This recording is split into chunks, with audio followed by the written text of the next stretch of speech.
I didn't sleep for ages after our encounter. I was just lying there, in bed, eyes wide open, staring at the ceiling, as I thought about what I'd do for my date. I would always tend to stay up late thinking about things. I'd been unconscious for a few hours, so I wasn't tired either, which made it worse. My mind strayed from the date to what would happen next. How would school life be? Would it affect us in any way? Would there be a curfew? Would there be bodyguards? These questions kept piling up in my brain, as I did eventually succumb to sleep. It wasn't long-lived though, as I ended up having another nightmare, and woke up at, again, a little past 5 in the morning. I tried to get back to sleep for a while, and gave up, swinging my feet over the bed, and dropping into my slippers. Although I still ached a little, I was feeling much more spry. I arched my spine back a little and cracked it, pulled my machine along with me, and left my room to look for Recovery Girl. I walked down the hall and found her office, which I knocked on lightly. She answered to come in, and I did, opening the door into the room and pulling the machine inside with me. "Did you have a good night's rest?" she asked. "Yeah," I lied through my teeth. She gave me a brief checkup and gave me the all clear. I was ready to be discharged and go home. My father would probably be worried. My father! I hadn't even told him about the incident. I completely forgot to tell my dad what had happened. He's going to be upset I didn't say anything. Don't worry, we called him while you were first brought in. He asked if he needed to come here, but we told him you'd be alright under our care and was satisfied with that. Now, let's get the needle out and cover up the exit wound, and you'll be all set to go. As she moved towards my left arm where the needle was, I looked away and tried to take my mind off of it. If I had one weakness, it was needles and blood. I had a fear of heights. I still do, even today, as I'm writing this book. But at least I have a quirk that can save me, even if I do fall. So it's manageable. Blood needles freaks me the hell out. So instead I just focused on my disappointment about my father not coming in to see if his own son was safe. She pulled the tape from over the needle and pulled it out. The feeling of metal being pulled out of my skin made me wince. She kissed my arm and the tiny hole disappeared. I smiled at her. "Thanks for everything. I'll try not to cause so much damage next time." She scoffed. You? You should have seen Midoriya, All Might, and Aizawa. They always seem to take the worst hits. You didn't have any physical injuries, just exhaustion and a bit of dehydration and malnourishment. Make sure to eat as soon as you're home.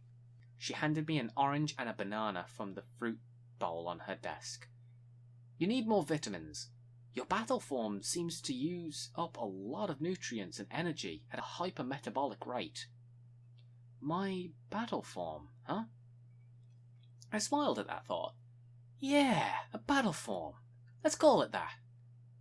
I thanked her yet again as she handed my sewn clothes and left, immediately peeling the banana to start eating. I hadn't realised how hungry I was. I don't even like oranges, and I made quick work of that too after the banana. I disposed of the skins into a bin on the street on the way home. I definitely needed a shower. Yikes. I hope I hadn't smelled like that when Sue was talking to me. I was still a little stiff, so it took me a little over half an hour to get home. As soon as I got to my front door, I reached into my back pocket, only just now thinking of my phone and wallet. I breathed in and held my breath.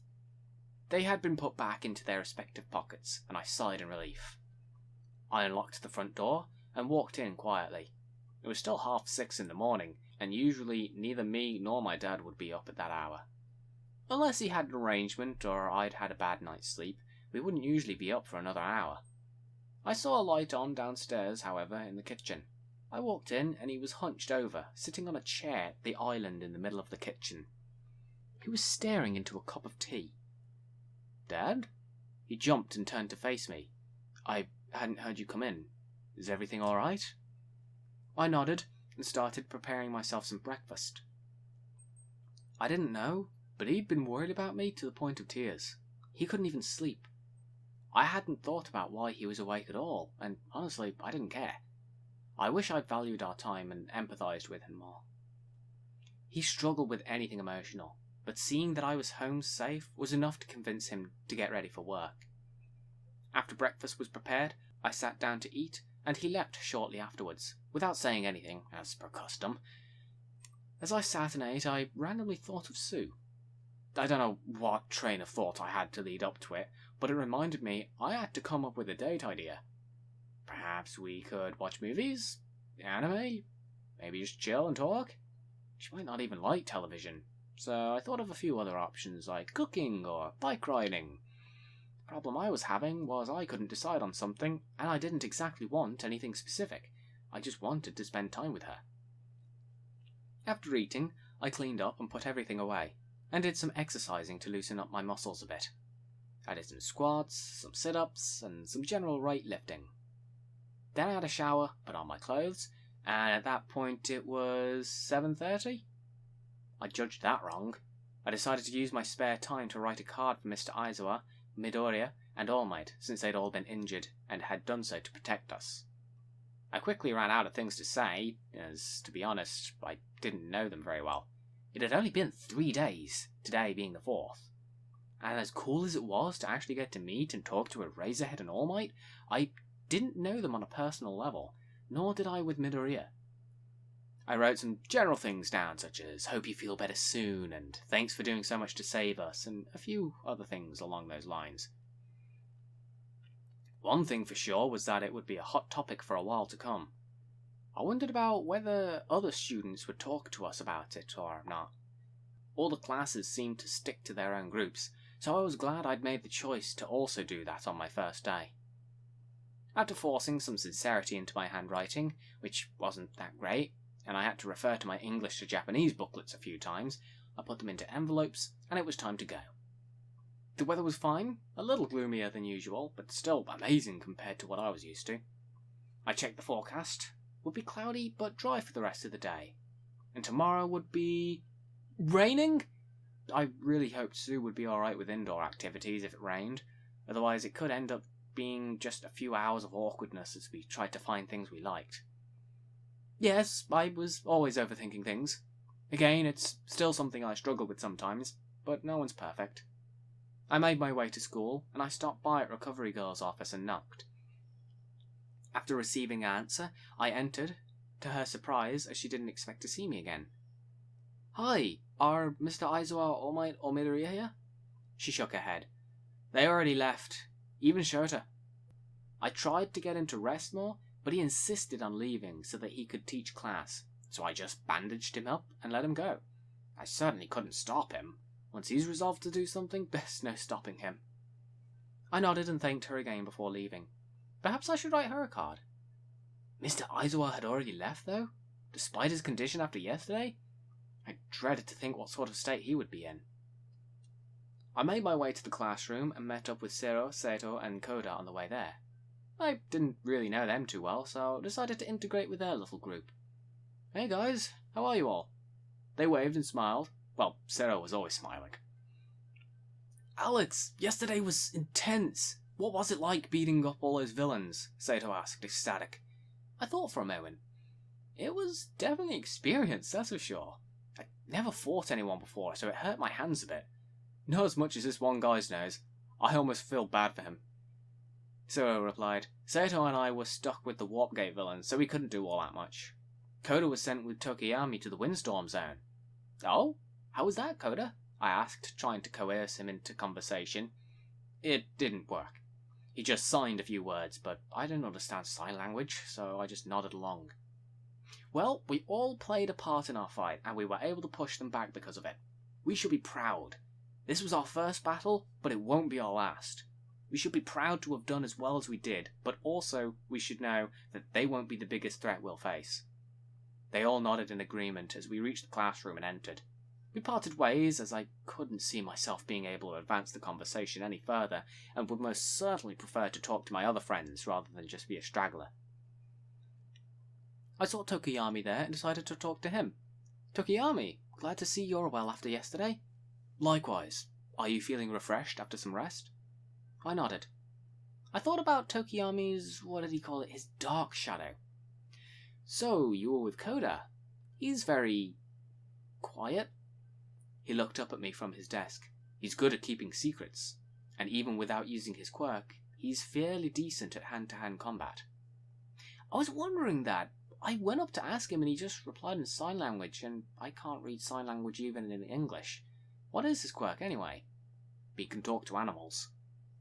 I wondered whether he was actually able to get him to talk, or whether he's actually seen it in action, or could just read sign language and it was common knowledge amongst the others. Like Dr. Doolittle? He shook his head. Not exactly. Animals can't talk to him, but he can tell them what to do and they'll listen. It will be very useful in some situations, I'm sure. Several of my classmates came up to me to see if I was okay, such as Shoji, Uraraka, Hagakure, Kirishima, Bakugo.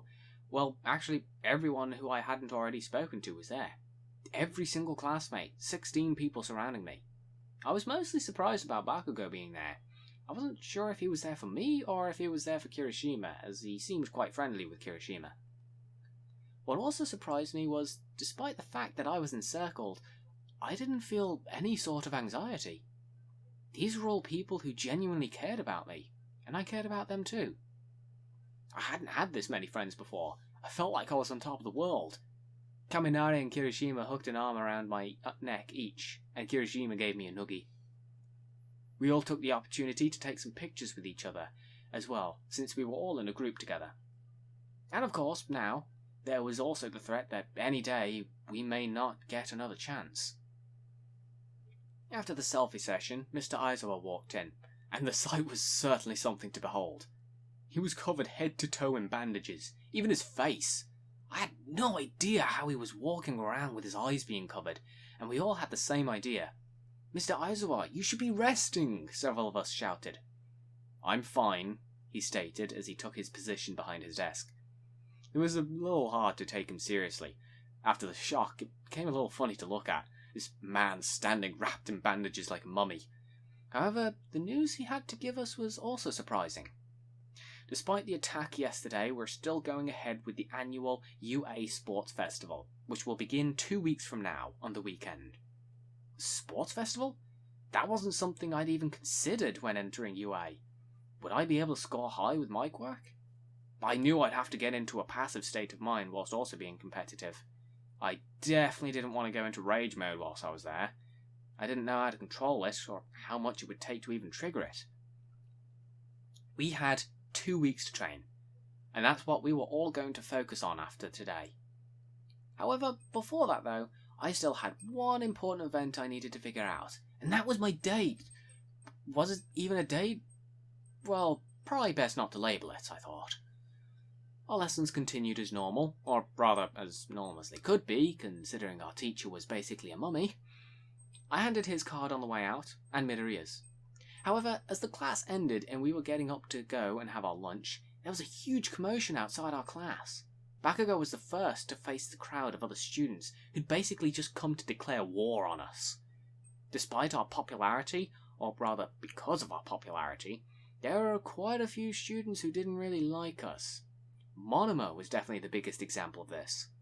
Whenever he'd pass us thereon, he would always make some snide comment about our slightest failures. However, one of his classmates, Kendo, would always shut him up. She was nice. I had lunch with Tokiyami, Ojiro, Kaminari, Jiro, and Mineta. Despite Mineta's behaviour, he wasn't really that bad a person. He was quite bright, too. I just really needed to catch him alone so I could have a serious talk to him, man to man. Lessons ended, and despite what had happened just the day prior, it felt like a normal school day. Not even any tests to pit us against each other or anything, just plain old lessons with my classmates and teachers. As much as I loved excitement, it was nice to have some downtime.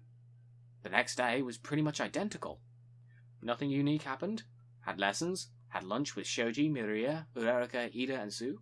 Had some more lessons, talked with my classmates for a while, and then went home. It was 4:30 in the afternoon, and my dad was just getting ready to leave for another job, again. But that was beneficial for me, considering how long he would likely be gone for, and that I would have company in just a few hours. I cleaned around the house as much as I could. I wanted this place to look like a museum.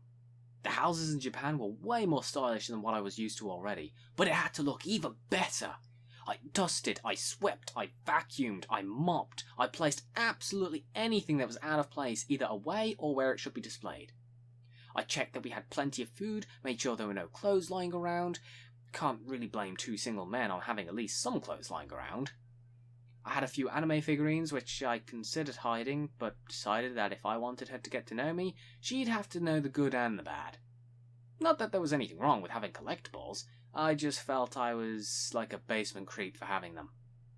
As I said, I tend to overthink things, and I would always find something to criticize myself on, even if it was dumb. I was pretty tired after all was said and done, so I flopped onto my back and onto my bed. Moments after lying down, there was a doorbell ring. She was here! The annoyance of not being able to rest was quickly pushed back when I opened the door to see her there, standing in a cute dark green dress with daisies dotted around on it. "Hello, Alex-chan." She tilted her head and smiled.